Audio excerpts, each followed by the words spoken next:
Bom dia! Chegou a hora de acompanhar tudo o que acontece no universo da inovação e empreendedorismo.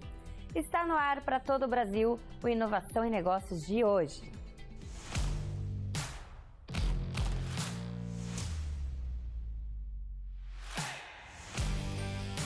Inovação e Negócios, com Márcio Kogut, Janguier Diniz e Caroline Kogut. Inovação e Negócios. Oferecimento Agence. Criatividade e estratégias que geram resultados reais para o seu negócio.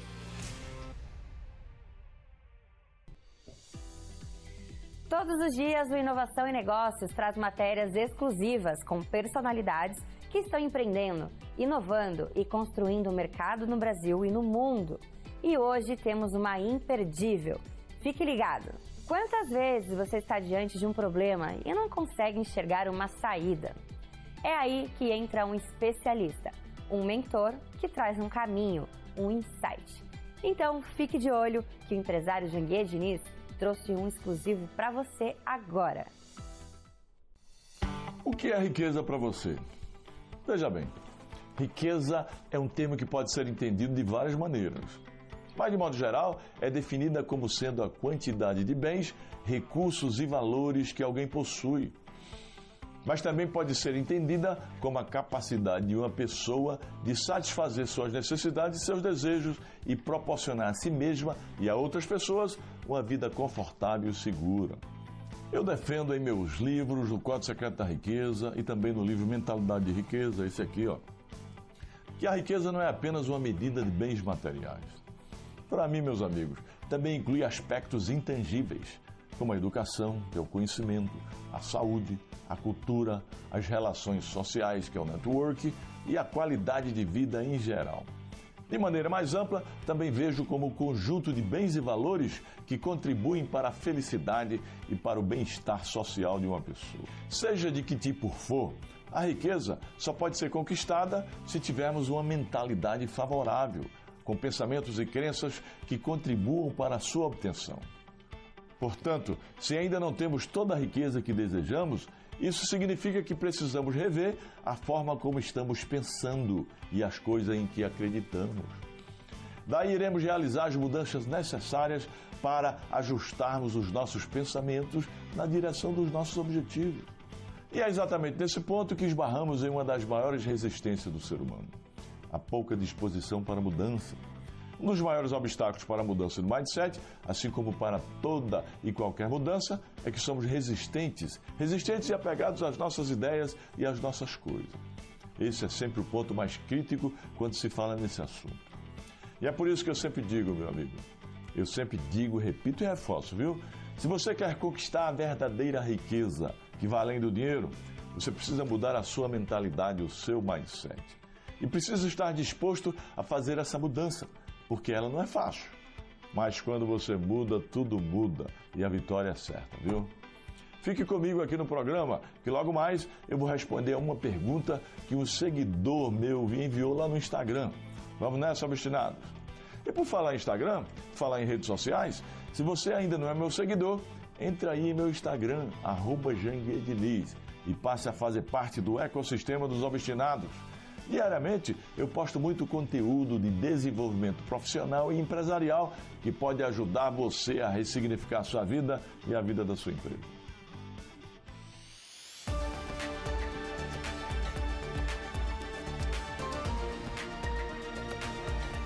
Direito em Foco.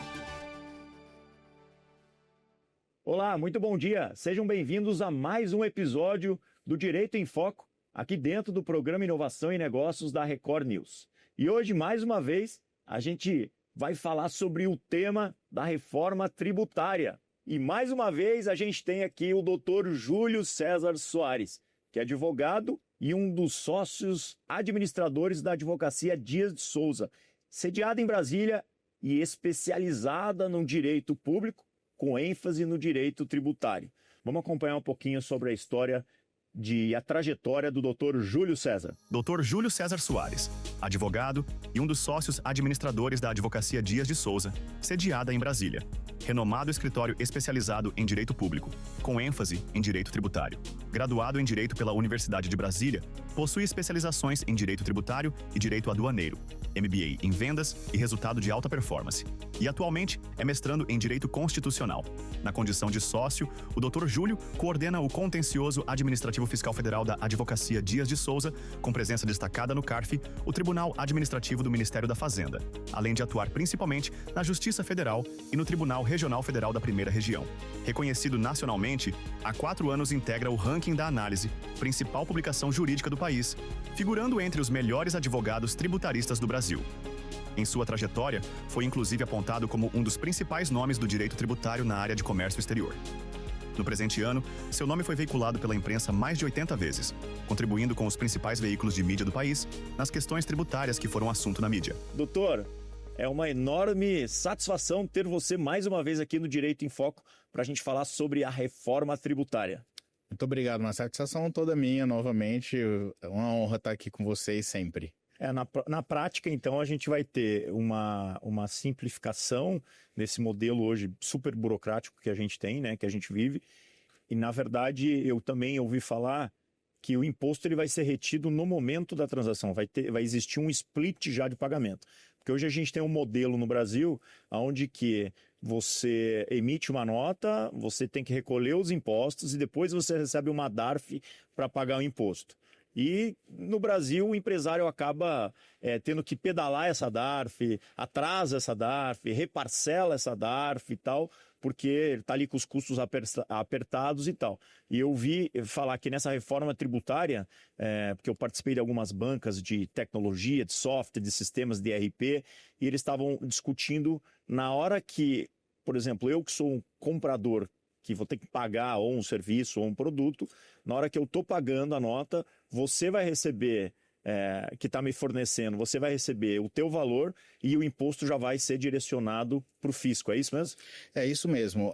O objetivo da reforma, a forma como a arrecadação desses novos tributos, desses 2 novos tributos foi concebida é exatamente para que você tenha uma não cumulatividade plena. Como a gente está tratando de tributação sobre valor agregado, o que você já recolheu e que gera crédito para você é importante para o montante que você vai pagar ali para frente, a depender do valor que você agregou naquele bem ou naquele serviço, né? Então a ideia é que haja mesmo uma incidência em sequência, sempre com apuração de débitos e créditos.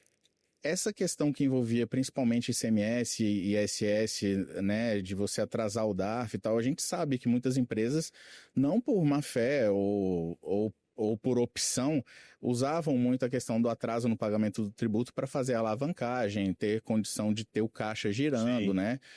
Isso era muito comum. É o jeitinho brasileiro que o empresário acabava precisar fazer para poder ter dinheiro em caixa e a roda continuar a girar, né? Exatamente. E aí, obviamente, isso significava um valor muito alto de atraso ou de sonegação de tributo, né? Então, assim, existem, assim, zilhares de processos a respeito de débitos que são declarados pelo contribuinte e não pagos, a maioria das vezes não por má fé, mas por uma questão gerencial, financeira, econômica, enfim. E a ideia dessa nova sistemática de geração de créditos automáticos que envolve o split payment que você falou, ela está relacionada exatamente com você permitir que lá no final da cadeia seja recolhido exatamente o montante de tributo que estava previsto para aquela operação. Então as operações elas serão homogêneas, tá? A ideia é que haja uma padronização, tanto com relação a alíquotas, como você mencionou no início, né? Acabou aquela coisa de uma determinada operação ter uma alíquota em São Paulo e outra na Bahia e outra do Maranhão. Sim. Vai haver uma padronização de incidência e o split payment ele vem exatamente para possibilitar que você consiga gerar o seu crédito logo no momento da transação. Então, a operação ela tem um aspecto econômico, ela tem efeito econômico, ela vai sofrer a tributação, porque a incidência desses 2 novos tributos é amplo, tudo e qualquer coisa que envolva circulação econômica vai estar onerado pelos 2 tributos. tá? E aí a ideia é que o split payment permita exatamente que no momento da transação você já tenha o recolhimento para cada um dos entes ali, já gerando crédito para quem pagou, que você vai poder aproveitar na sua operação seguinte. A ideia é essa. Legal. É assim, ó, a gente vai ter então essa incidência, essa reforma tributária, ela pegou muito o contexto de outros países, né? Que traz ainda o contexto do IVA, né? Sim. Que é um imposto único que você paga, e que normalmente, se eu não me engano, lá nos outros países ele já é retido no momento, porque não faz muito sentido, por exemplo, obviamente o Estado ele precisa daquela arrecadação para ele poder cumprir com as suas obrigações com a população, com a cidade e tal. Então a gente entende que a partir da hora que você tem um imposto único e tiver esse split de pagamento, vai ser melhor para o Estado, porque ele vai ter a arrecadação vai acontecer mais rápida, sem ele precisar ter que esperar um parcelamento, um refins. Por mais que o Estado acaba cobrando juros, né? E os juros é um juro de mercado, mas o Estado acaba não contando com aquele dinheiro. E quando não tem aquele dinheiro, ele acaba tendo dificuldade em cumprir com os seus compromissos com a cidade, com as suas obrigações ali. Então explica pra gente um pouquinho na tua visão e na visão dessa reforma tributária, ao seu ver, quais são os principais benefícios para o grande empreendedor, para o pequeno empreendedor e para o Estado também, para o governo? Eu acho que a transparência é o grande benefício que a reforma traz com relação à arrecadação de tributos, né? A gente tem, obviamente, como a gente está falando de valor agregado, como você mencionou, o ideal é que você seja onerado somente naquela parcela de riqueza que você acrescente na sua etapa dentro de uma cadeia produtiva, né? Seja produção de bem ou prestação de serviço. Então, a ideia é que seja possível se planejar um pouco melhor, utilizar com mais inteligência e com mais rapidez os créditos que são gerados, porque a gente está falando de não cumulatividade, você necessariamente tem imbuído na ideia a possibilidade de utilizar esses créditos com rapidez, e a legislação ela traz prazos para isso, né? E a gente tem, você mencionou antes no início da nossa conversa aqui, a questão da tecnologia. Os agentes arrecadadores, no caso bancos e as plataformas, elas vão ter um papel muito importante nisso, porque a destinação, a depender da forma como você escolhe arrecadar, se via agente ou não, é importante para o split payment, é importante exatamente para aquela geração de receita imediata, tanto para o Estado quanto para o próprio contribuinte, já que a gente está falando de apuração de crédito. Legal, bacana. Como a gente está falando sobre um tema muito em alta, né, e até, de certa forma, super complexo, você acha que vai ter que voltar em alguns outros programas aqui no Direito em Foco para a gente continuar debatendo a respeito desse tema. O que você acha? Não, eu acho que é essencial. Tem muita gente... a maioria dos empresários, obviamente, tem muita gente se preparando, mas como você falou, a gente está numa fase de transição com algumas, né, com a maioria das normas já vigentes e com obrigações já a partir de janeiro do ano que vem. Então, o importante é que as empresas se preparem para isso. Na verdade, todos os departamentos de uma empresa eles precisarão se adequar. Então a gente está falando de adequação para o departamento comercial, para o departamento financeiro, para o departamento fiscal, para o departamento jurídico das empresas. Então é importante que as regras que já estão em vigor e que têm efeitos práticos a partir de janeiro sejam esmiuçadas, né? Que a empresa procure uma assessoria adequada para isso, porque existe muita adequação a ser feita, porque o objetivo, como é simplificar, também é, obviamente, evitar problemas futuros com a implementação. Então, a hora de se debater implementação é essa para quem ainda não começou. Legal, então o teu recado final fica isso, a reforma tributária já está batendo na porta, tem mudanças que precisam acontecer agora a partir de janeiro de 2026, então... Qual que é o teu conselho final aí para os empresários, os empreendedores que estão assistindo o Em Foco de hoje? Por onde eles devem começar aí e para que realmente não sejam pegos de surpresa? Eu acho que começar com a contratação de uma assessoria em direito tributário, quem esteja mergulhado em reforma, né? E já sabendo quais são as regras que estão valendo e que vão valer a partir de janeiro. Investir em tecnologia. Tem muita gente boa trabalhando softwares, né, que tem ali inteligência artificial imbuída na determinação também dos impactos da reforma para quem está em determinada cadeia produtiva. Vários setores foram afetados de maneiras distintas. Então, o ideal é que se contrate uma assessoria especializada para se debater internamente os efeitos e já colocar em prática a transição, porque a ideia é que lá em 2033 a gente realmente esteja com um sistema de tributação sobre o consumo totalmente novo, sem o ICMS, sem o ISS. O PIS e a COFINS são extintos bem antes, já agora em 2027. Então, tem muita coisa de ordem prática a ser feita e, obviamente, muita assessoria boa a ser prestada nessa área para que problemas sejam evitados futuramente. Legal, bacana. Doutor Júlio, muito obrigado por compartilhar aí seu conhecimento e a sua visão aí a respeito sobre essas mudanças da reforma tributária, mas como eu falei, a gente está falando de um tema bem complexo e que a gente vai precisar trazer outros insights aqui, outras dicas mais frequentes para todos os empresários e os empreendedores que estão assistindo, porque é o que você falou. Reforma tributária demorou para acontecer, hoje está sendo um marco na história do Brasil, mas a gente tem aí que começar a trabalhar nisso. Por mais que quando a gente fala 2033, 2030 ou 2033? 2033 que a gente tem aí praticamente, a gente está falando de 7 anos, né? Mas tem que começar já a pensar e planejar essas mudanças, porque são mudanças de certa forma complexas, né? Sem dúvida, a gente já tem obrigações acessórias e até principal mesmo agora já a partir de janeiro. Quem quiser já começar a se adequar, pode recolher. IBS-CBS é uma alíquota teste nesse período de transição, isso vai poder ser abatido dos tributos que ainda estão vigentes, então a grande dificuldade é a gente vai ter 2 sistemas funcionando ao mesmo tempo, o antigo e o novo, o antigo caótico e o novo com objetivo de simplificação, e aí a assessoria ela é necessária para que erros sejam evitados ali, porque o objetivo é exatamente a gente sair de um sistema caótico para um sistema muito melhor para todo mundo. Legal, bacana. Doutor Júlio, mais uma vez, muito obrigado pela tua participação aqui no Direito em Foco, no programa Inovação e Negócios. E hoje o tema foi a reforma tributária com o doutor Júlio, que é especialista na área tributária. E a gente volta no próximo programa. Até mais. Inovação e Negócios. Oferecimento Agens. Criatividade e estratégias que geram resultados reais para o seu negócio.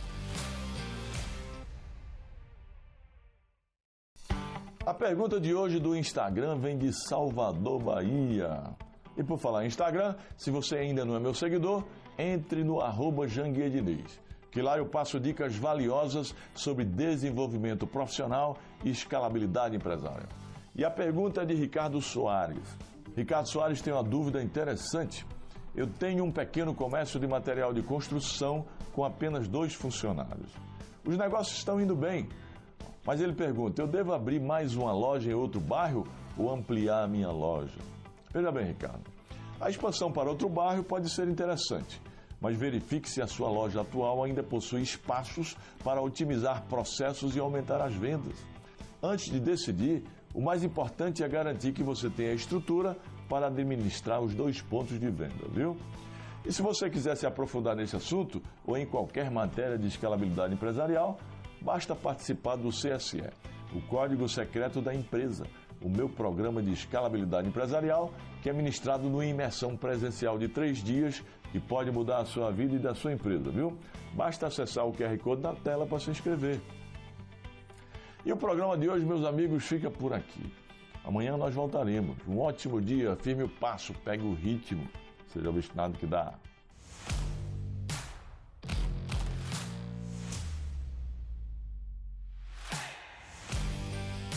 Inovação e Negócios. Oferecimento Agens. Criatividade e estratégias que geram resultados reais para o seu negócio.